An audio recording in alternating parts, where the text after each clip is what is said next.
আমন্ত্রণ জানাচ্ছি বাংলা হেলদি লাইফে। আজকের বিষয়, কি কারণে ডিম পৃথিবীর অন্যতম শ্রেষ্ঠ খাবার।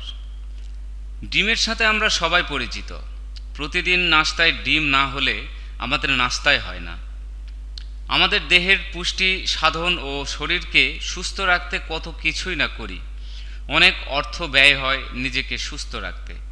তবে মানুষের দেহের পুষ্টির চাহিদা পূরণ করতে ডিমের দ্বিতীয় আর নেই বললেই চলে। কি কি আছে এই ডিমে? প্রায় সকল ধরনের প্রয়োজনীয় পদার্থ রয়েছে ডিমের ভিতর। আর এই কারণে ডিমকে বলা হয় পৃথিবীর সর্বশ্রেষ্ঠ পুষ্টিকর খাবার। ডিমে প্রায় 11 ধরনের ভিটামিন, প্রচুর আমিষ ও খনিজ পদার্থ রয়েছে। একটি ডিমে রয়েছে প্রায় 5 গ্রাম চর্বি, যার পুরোটা কুসুমে বললেই চলে। তবে ক্ষতিকর চর্বিও আছে, যার পরিমাণ 1.5 গ্রামের মতো।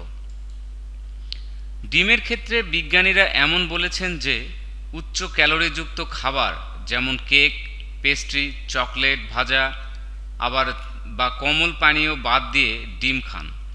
অস্ট্রেলিয়ার ন্যাশনাল হার্ট ফাউন্ডেশন সাম্প্রতিক এক গবেষণায় জানিয়েছেন, যারা সুষম খাদ্যাভ্যাসে অভ্যস্ত তাদের প্রতি সপ্তাহে 6টি ডিম খেতে কোনো ক্ষতি নেই। ভিডিওটি ভালো লাগলে আমাদেরকে লাইক দিন এবং সাবস্ক্রাইব করুন। ধন্যবাদ।